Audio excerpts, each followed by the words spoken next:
The abortionist inserts a suction catheter, which is 10 to 20 times more powerful than a household vacuum. A curette, which is a long-handled curved blade, is then inserted to scrape the lining of the uterus to ensure there are no remaining body parts. Now, why am I describing the graphic and horrific methods of abortion? The reason why I'm describing that is because we don't really talk about abortion when we talk about abortion. What would you expect for intact tissue? What sort of compensation? What sort of... Well, why don't you start by telling me what you're used to paying? I want a Lamborghini. I want a Lamborghini. We have held them in our own hands. We have looked at them face to face. Okay. They were not trash to be burned. They were not spare parts to be experimented on. They were human beings. Good afternoon, everyone, and welcome to this hearing of the horrors of the black market of baby organ harvesting and the practice of abortion. I'd especially like to thank our witnesses today, Daleiden and Teresa Bukovinac.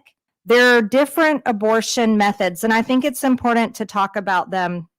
There's an abortion pill. Over 50% of abortions occur through the 2-pill regimen, which first starves the baby in the womb to death and then requires the mother to deliver a dead baby. Providers often instruct women to administer their own abortions at home. There's D&C, dilation and curettage. D&C is a first trimester surgical abortion performed typically on babies between 5 and 13 weeks of pregnancy. After administering anesthesia, the abortionist inserts a speculum which opens the woman's cervix and continues to use metal dilators to further open the cervix.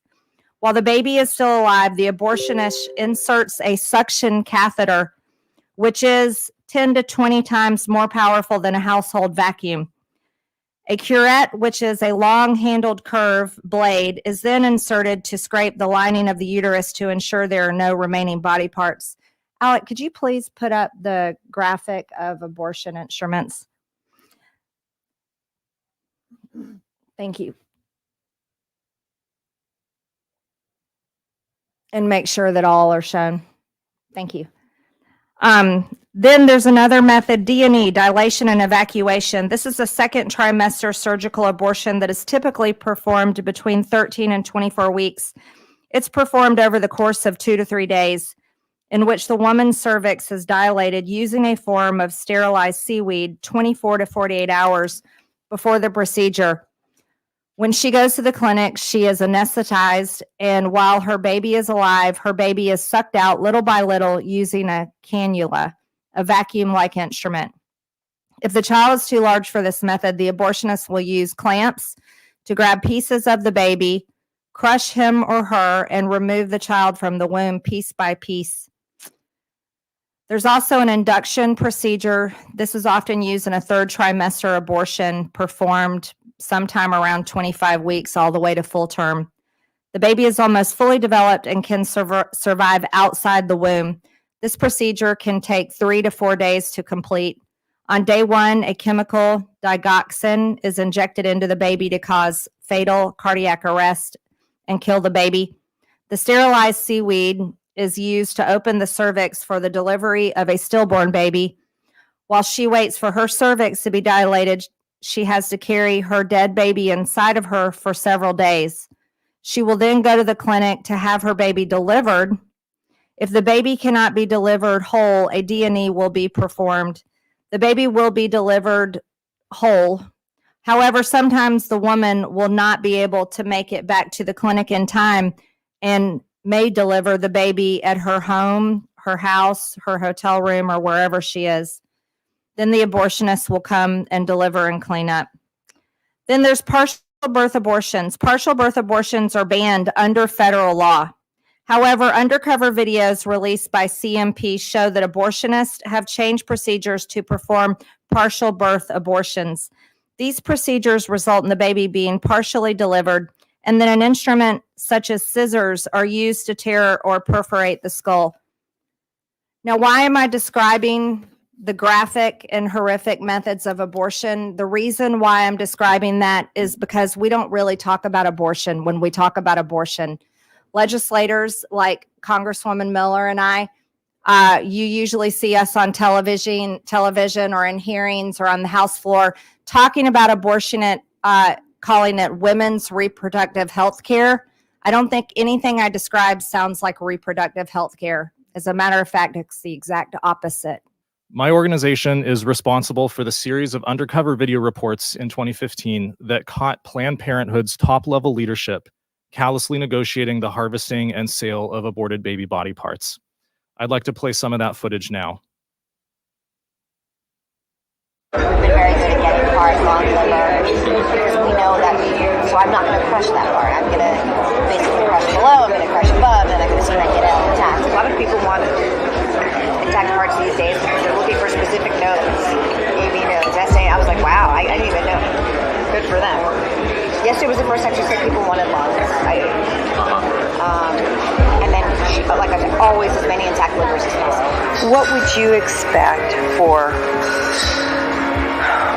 intact tissue? What sort of compensation? What sort of... Well, why don't you start by telling me what you're used to paying? I want a Lamborghini. I want a Lamborghini. Because that's how we're going to keep you happy, Yes, right? yes. To make sure that financially Yes. you're growing your clinic and however you need to say that, frame it on the other end. Yes. So if we alter our process and we are able to obtain intact fetal cadavers, it's all just a matter of line items.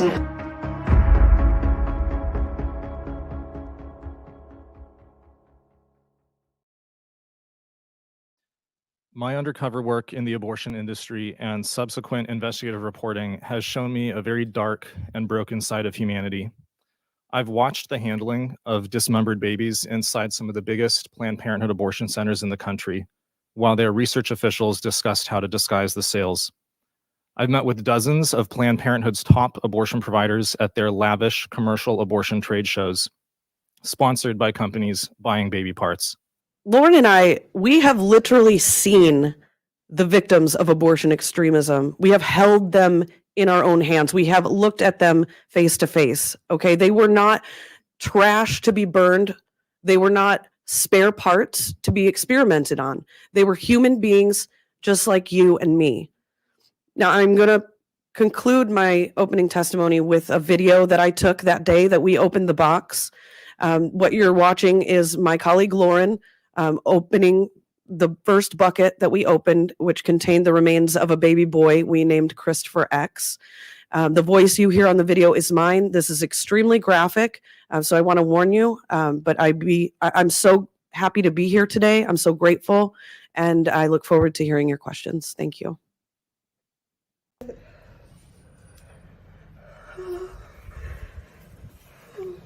He was born. I think he was like. He's whole. He's whole. He's whole. Oh my God.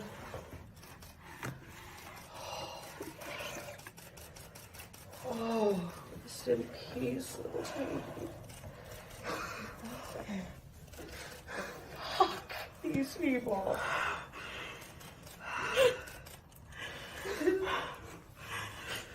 This is not fucking okay. Okay. I don't know what to do next.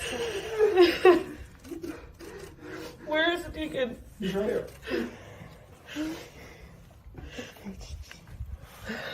Okay, little baby. It's okay. It's okay. He was definitely. He was born alive. A little boy. It's okay. It's okay, little boy. That's okay. Oh, sorry. Oh, sorry.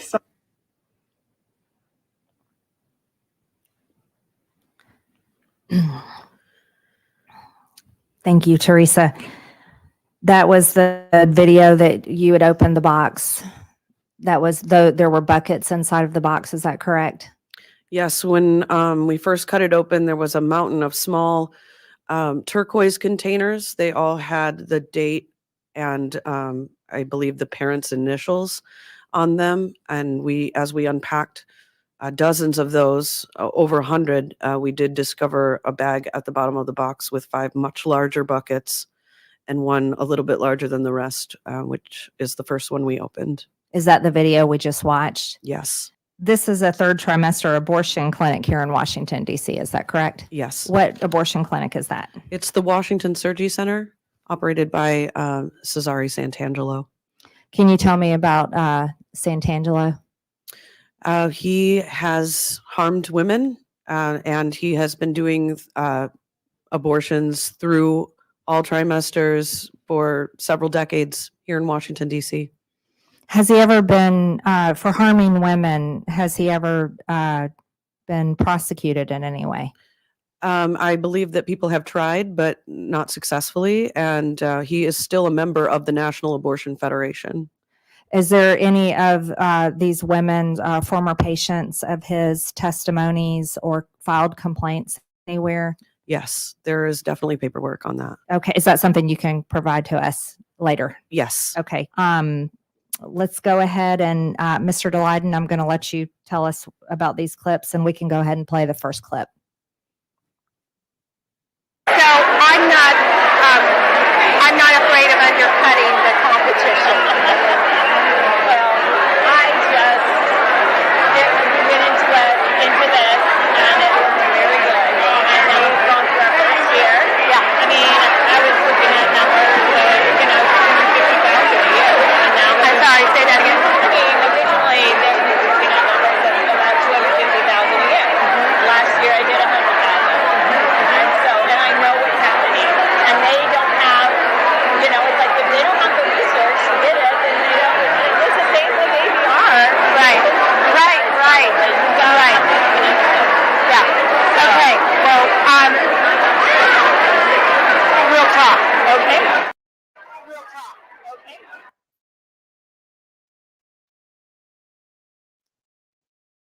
Can you give us context of that clip? Certainly. So that is a video clip from a conversation that I remember very well. That particular piece of footage was filmed by one of my fellow undercover investigators on the team that I trained in 2013. That is a video clip from a fancy exhibit hall reception at a top abortion industry trade show in 2015. These are the trade shows put on by the National Abortion Federation, which is basically a proxy group for Planned Parenthood. It's the biggest trade group of abortion providers in North America. At least half of their membership is Planned Parenthood, and about half of their board leadership is Planned Parenthood affiliated. That particular clip shows one of the conference sponsors of that trade show discussing her abortion clinics in the Seattle, Washington area that at the time were contracted with the company STEM Express, which is a biotech company that had the business model of going into abortion clinics around the country, purchasing the aborted baby parts from the abortion clinics, and then turning around and reselling them to various taxpayer-funded researchers around the country. And in that clip, the clinic director is stating that she had projections of making $250,000 a year off of selling aborted baby parts to STEM Express. Her personally or Her clinic. her clinic? Thank you. Let's go ahead and play clip 2. I mean, we could pay you $1,000 up to $1,500 for a liver. Yeah. Because that's in such high demand from our. How interesting. Yeah. Okay. Yeah. This is great. And I think the fact that there's for me, it's just like somebody to take it would be great. But I think financial incentive from you guys is going to be like to the people we have to get this approved will be very happy about it. So. Right. The financial incentive would make people happy. Yeah, exactly. Is that what I'm hearing you say? Yes, absolutely. Okay, Yeah. perfect. Yeah. Did I hear her say the financial incentive would make people happy? Yes, that's what you heard. That was the abortion services medical director for Planned Parenthood of New York City, which is one of the biggest Planned Parenthood abortion centers in the entire country. Let's go ahead and play the third clip. I would much rather do 3 or 4 passes than 15. Right. Is that your average, like 3 to 4 passes to remove everything, or? Yeah. John's listening in. She's like, you take notes, son. You keep track of it. Yeah. Oh, you probably do, actually. Yeah. It depends. I mean, there are some that are like, I need you to make one more pass. Like avoid PBA. Yeah. I'm like, to avoid the federal law. Too close. I was like, oh, wait, she's sitting there like coaching her, like watching how to. No, but I mean, we know, right? Like if I'm doing a procedure and it's seeing brief. that I'm in fear that it's about to come to the umbilicus, I might ask for a second set of forceps. Hold the body at the cervix and pull off the leg. Oh, so you get okay. So it's not right. PBA. So that's where if you've got it coming out to umbilicus and that torso area is also intact, that's when I start to get excited because that's all the organs in there that were right there. I mean, I find that even if I can't get it out intact, I can still get you a good sample. Now, if you just do a disarticulation though, while sitting, so you just pop a leg off or whatever, then you're free, right? Like it counts, and so then you can just bring the rest of it through all in one piece because you've already done a disarticulation. Correct. Yeah. And usually at that point, And you probably do the whole intent statement thing and all of that with the other ones. Yeah. I'm sorry, I'm a little shocked. Did I just hear her say that if she can get a leg or if she can dismember the baby in any way possible, then she's passed the federal ban? Is that what she was saying, the federal law? So if she can pop off a leg, then it's no longer illegal? Is that what she was saying? Yeah, so there's several different things going on in that clip. That is a conversation that I remember very well that I had with the chief medical officer of Planned Parenthood Gulf Coast, which is one of the biggest Planned Parenthood.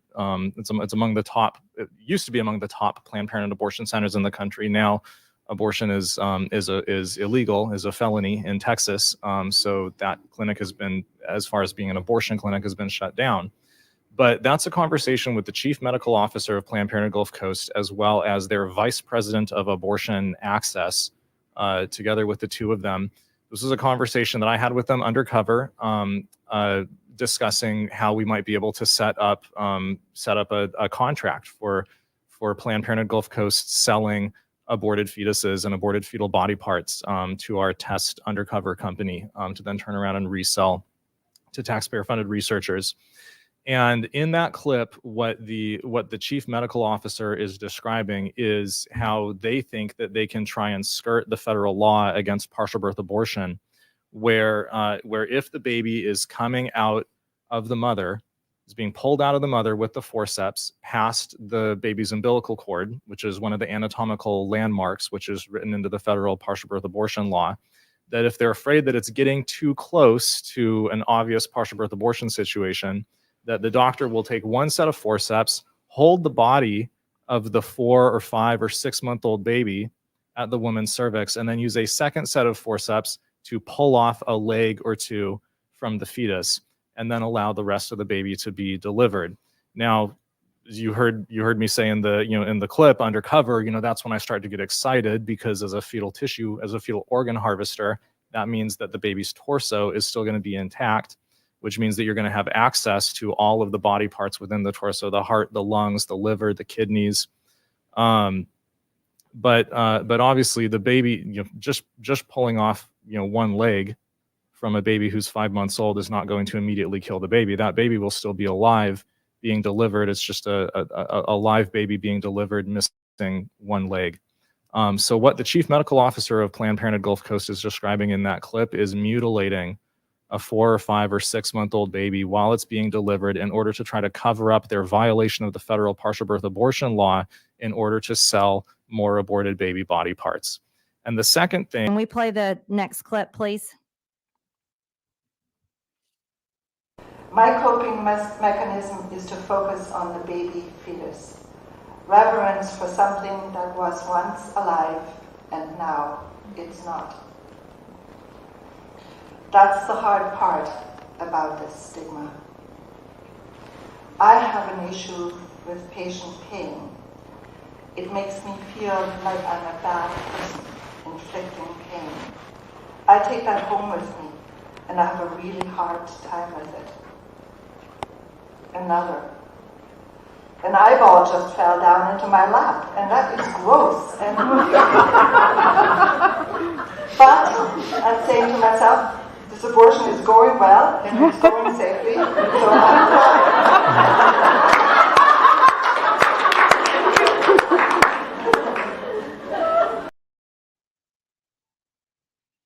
So that clip started out in what it sounded like remorse, but really was the beginning of a punchline. Yeah, that is a clip from a presentation that was being given by the individual who is responsible for running and managing Planned Parenthood's abortion training programs all across the country. They're managed out of UCSF, out of the University of California, San Francisco.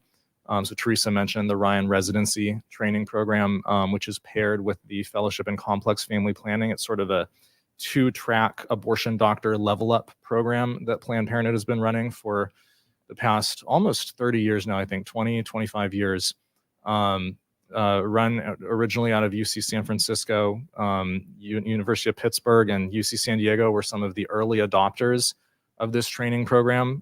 So it tends to be associated around the country with places that are hotbeds for fetal experimentation as well. So that's the national director of that program on that clip, who is reading quotes from what they call psychosocial workshops and values clarification workshops for the medical students and the newly minted doctors that they are training and grooming to do later and later abortion procedures. And as most people might expect, if it becomes your job week after week, month after month to go in and do 20 to 30 to 40 dismemberment abortions on 4 and 5 and 6 month old babies every weekend, most people start to, even people who are very committed to a pro-abortion ideology, start to have a really difficult time with that. And so you're hearing her read quotes from some of these workshops and some of these seminars with abortion doctors in training saying, my coping mechanism is to focus on reverence for the baby that was once alive and now it's dead because I killed it through the abortion.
So 30 to 50 so-called tissue samples are a good month for an abortion clinic. That's what she was talking about. Tissue being lungs and body parts and organs.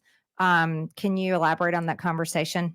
Yeah, so that's again, this is another conversation with the abortion leadership of Planned Parenthood Gulf Coast, which some viewers may actually be familiar with their now iconic building. It's the big building that looks like a kind of shaped like a cash register, or some people think a ziggurat in Houston. And that is one of that actually until the abortion part of it was shut down after the law took effect in Texas, that was the largest abortion clinic in the Western Hemisphere. So that's one of Planned Parenthood's mega clinics, as they're called. So, Mr. Daleiden, I have a question. What charges and legal costs are you facing from exposing Planned Parenthood? Thank you. So as I mentioned in my opening, due to retaliatory lawsuits from various Planned Parenthood centers and Planned Parenthood National, very strategically filed in federal court in San Francisco in front of a judge who had formerly opened and run and funded a Planned Parenthood clinic before becoming a federal judge. Oh my. We now face a total $25 million fine for our investigative reporting work. The same kind of undercover reporting that many people are familiar with across the country in many states, in California, in New York, and Florida, everywhere. But for doing the same thing that professional undercover journalists do on a regular basis, we're facing a total $25 million fine from a Planned Parenthood judge. And as I also mentioned in my opening, back in 2016, as Attorney General of California, endorsed by Planned Parenthood, Kamala Harris ordered a California DOJ raid on my one-bedroom apartment with explicit instructions from Planned Parenthood to seize the remaining unreleased undercover videos to try to completely prevent them from ever seeing the light of day, ever being used in a congressional hearing or in a congressional investigation. And that case is actually still ongoing, where I and one of my fellow undercover investigators faced the first ever in history felony charges under the California video recording law. This is the first time in the, I think, 70-year history of that law that anyone has ever been criminally prosecuted for undercover news gathering. Through further FOIA documentation that we received in the past year or so, NIH emails with research officials at the University of Pittsburgh disclose that the HHS Office of Inspector General has actually opened an investigation of the tissue bank at the University of Pittsburgh. It's been 3 years, as I said in my opening statement, since Congress requested that investigation to be opened, and there's been no public update from the OIG yet about what they've discovered or what they're finding. Of course not. Thank you for explaining that. So here's something that I find interesting, and I don't understand this at all. The documents also showed that Pitt's proposal further included a racial target for harvesting of human fetal parts. Of its planned aborted subjects, Pitt desired 50% to be minority fetuses. The proposal suggests that subjects be diverse and be of an appropriate racial mix because Pittsburgh is diverse. So they wanted the babies that were killed and their fetal parts that they had harvested to be reflective of Pittsburgh's diversity. But however, the numbers say otherwise. It's really interesting. If you look up the U.S. Census Bureau, shows that Pittsburgh is close to 70% white. So why would they want a 50% minority sampling of baby organs and baby parts that had been aborted when Pittsburgh is about 70% white? Make this make sense. It makes no sense at all to me.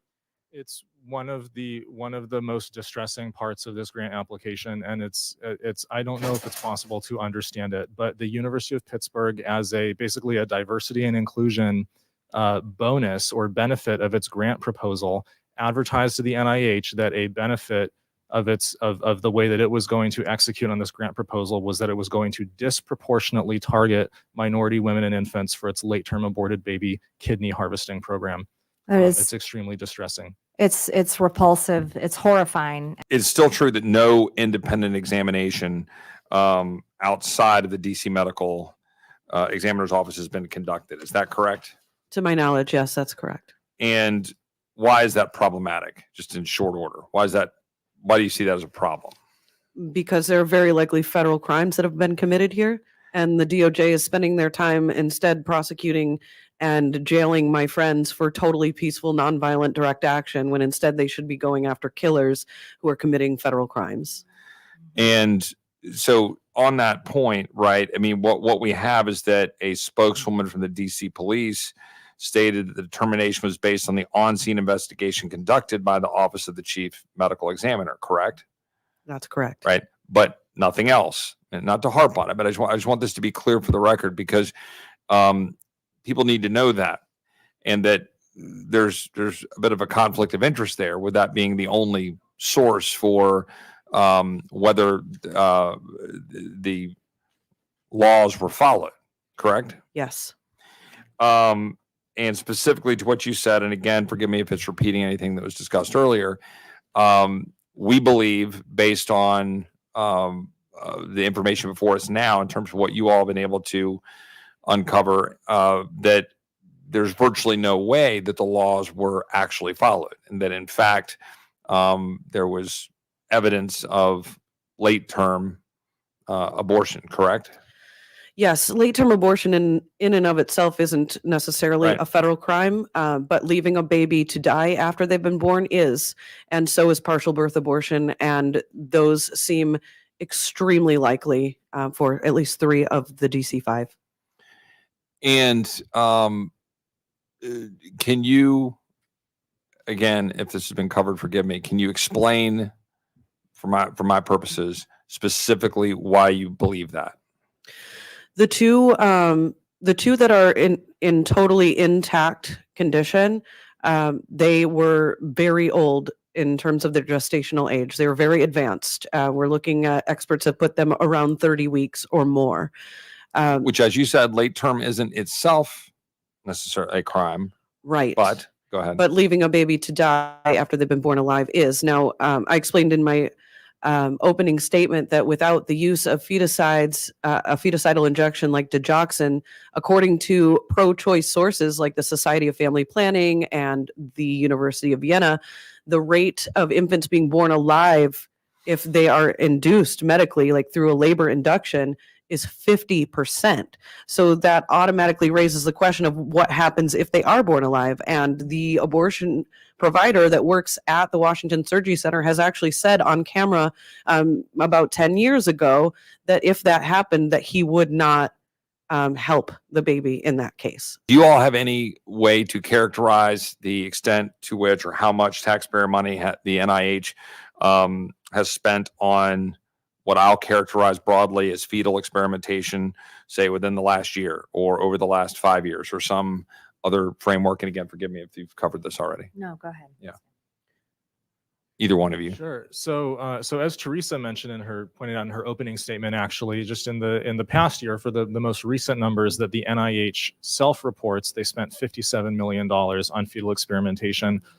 I have serious concerns that the NIH's public reporting of those numbers are not accurate, because there are plenty of examples that my organization and other citizen researchers have uncovered where there were either major NIH grants or major research studies published using aborted fetal body parts, or other fetal experimentation projects that we have examples of, where the NIH grants that supported them are not included in that public NIH database on the NIHreport.gov website. This act. Repeal it. So you have 3 supporters of doing that here, I'm sure. But can you just articulate, and this is the final question, articulate the extent to which the FACE Act has been used politically to target certain individuals versus others, and how that has impacted you all? And again, forgive me if it's repetitive. Yeah, the FACE Act was enacted in '94 to suppress pro-life activism. Ultimately, it was a response to everyday Americans going to abortion facilities, places where the killing is happening, while the killing is happening, and putting their bodies in between the killers and the baby. And the FACE Act was very effective in shutting down that type of activism, because it basically made pro-life activism a federal crime. And my colleagues are literally in jail right now under the FACE Act for totally nonviolent, peaceful sit-ins that are similar to many other social justice movements. And those people are not facing these kinds of charges. And the FACE Act was originally pitched to protect churches and pregnancy centers as well. But what we're seeing is the total weaponization of this law, that it has been used hundreds of times against peaceful pro-lifers. And I think it's been used twice against violent pro-abortion activists. So there's just a total unequal application of this law. It was designed to oppress us. It is oppressing us. And pro-life activism should be legal in this country again. Is it right that it's about 130 something to maybe 3 roughly under the Biden administration? Isn't that roughly correct in terms of FACE Act applications directed towards pro-lifers versus other? Yes. And I believe there's a true lack of information due to the fact that they are covering this up and hiding it. And for the obvious reasons, if people really knew, really understood what an abortion really is, which I think is the most important conversation we can have. By the way, I want you to know we invited every single Republican member of Congress.